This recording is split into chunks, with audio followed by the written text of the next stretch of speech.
राजनीति में आरोप प्रत्यारोप का दौर चलता रहता है। ऐसे ही भेदभाव और बुरे बर्ताव का आरोप बीजेपी पर लगाते हुए कर्नाटक के पूर्व मुख्यमंत्री जगदीश शेट्टार ने बीजेपी का दामन छोड़ कांग्रेस का हाथ थामा था। वजह थी विधानसभा चुनाव में टिकट ना मिलना। कांग्रेस ने शेट्टार का हाथ थामा तो चुनाव लड़ने के लिए टिकट भी दिया, लेकिन चुनाव में शेट्टार को हार का सामना करना पड़ा और चंद महीनों में ही शेट्टार का मोह कांग्रेस से भंग हो गया और अब 25 जनवरी को उन्होंने घर वापसी कर ली है, यानी दोबारा बीजेपी में वापसी की है। शेट्टार कर्नाटक में लिंगायत समाज के एक बड़े नेता है। ऐसे में कांग्रेस के लिए यह अच्छी खबर तो बिल्कुल भी नहीं मानी जा सकती, वो भी तब जब लोकसभा चुनाव होने में कुछ ही समय बाकी रह गया है। साफ है कि कर्नाटक की सियासत में शेट्टार के कांग्रेस छोड़ बीजेपी में शामिल होने से बड़ी हलचल मची है। बीजेपी में शामिल होने से पहले येदियुरप्पा और विजेंद्र ने दिल्ली में केंद्रीय गृह मंत्री अमित शाह से मुलाकात की और पार्टी की तैयारियों को लेकर चर्चा भी की, ऐसी खबरें हैं। पार्टी में शामिल होने के बाद जगदीश शेट्टार ने कहा कि बीजेपी ने काफी दायित्व दिए थे। कुछ कारणों से वो कांग्रेस में शामिल हो गए थे और पिछले 8-9 महीनों में इसको लेकर काफी चर्चा हुई। बीजेपी के कार्यकर्ता भी चाहते थे कि वो वापस पार्टी में शामिल हो जाए, ऐसा शेट्टार ने अपने बयान में कहा। इसी के साथ उन्होंने आगे ये भी बताया कि उन्हें विश्वास है कि पार्टी में वापस लौटने के साथ ही नरेंद्र मोदी जो है वो फिर से एक बार प्रधानमंत्री का कार्यकाल जो है वो पूरा करेंगे। Honorable Narendra Modi ji, as a Prime Minister, did lot of things for the strength of the India, and in a world international level, India has become a very powerful country under the leadership of Narendra Modi ji. So, with the belief of the Narendra Modi ji leadership, I am to strengthen, and here Narendra Modi ji has to again become the Prime Minister of this India to strengthen the India. For that purpose, with that belief, I am rejoining the Bharatiya Janata Party. बता दें कि शेट्टार ने राम मंदिर प्राण प्रतिष्ठा वाले दिन अयोध्या से जुड़ा एक ट्वीट किया था।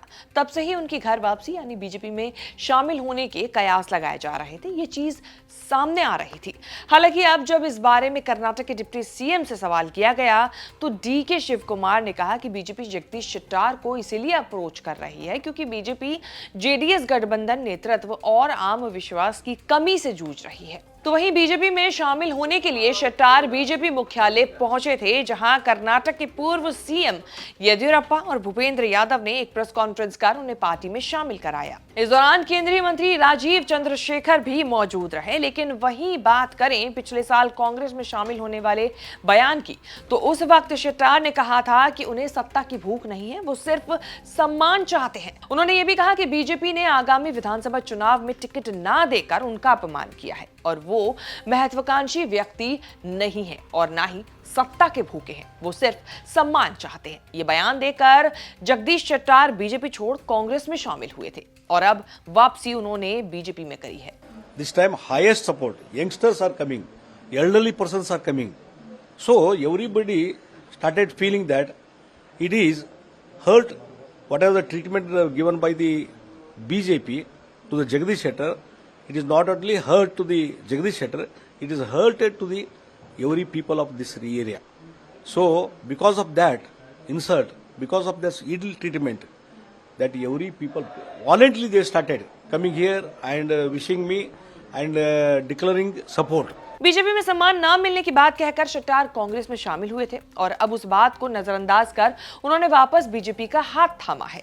बता दें कि कांग्रेस के टिकट पर हुबली धारवाड़ सेंट्रल सीट से उन्होंने चुनाव लड़ा, हालांकि उन्हें हार का सामना करना पड़ा था। बीजेपी के महेश तेंगी नाकाई ने शेट्टार को 34,289 वोटों से हराया था। बाद में कांग्रेस पार्टी ने उन्हें एमएलसी बनाया था।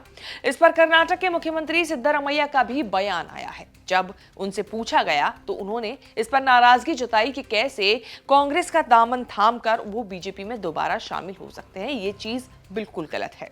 बता दें कि शेट्टार कर्नाटक में लिंगायत समाज के एक बड़े नेता हैं और उनके पास लिंगायत समाज का एक बड़ा वोट बैंक भी है। मतलब ये कि कर्नाटक की राजनीति में लिंगायत समाज का अच्छा खासा प्रभाव है। जगदीश शेट्टार की गिनती भी स्वच्छ छवि और अनुभवी नेताओं की लिस्ट में की जाती है। उन्हें सियासत विरासत में मिली है। बीजेपी में रहते हुए उन्होंने मंत्री, विधानसभा अध्यक्ष, नेता प्रतिपक्ष और मुख्यमंत्री के रूप में सेवाएं दी हैं और अब उन्होंने बीजेपी में वापसी की है। तो इसको लेकर तमाम तरीके की खबरें सामने आ रही हैं कि आखिर लोकसभा चुनाव से पहले इस तरह का जो कदम शेट्टार ने उठाया है उसके क्या बड़े मायने हो सकते हैं कांग्रेस के लिए, क्योंकि ये कांग्रेस के लिए एक बड़ा घाटे का सौदा है। आपके हिसाब से शेट्टार का ये कदम किस तरह से लोकसभा चुनाव में कांग्रेस को प्रभावित कर सकता है? कमेंट करके जरूर बताएं। देश विदेश से जुड़ी तमाम बड़ी खबरों के साथ अपडेट रहने के लिए आप देखते रहें न्यूज़ तक।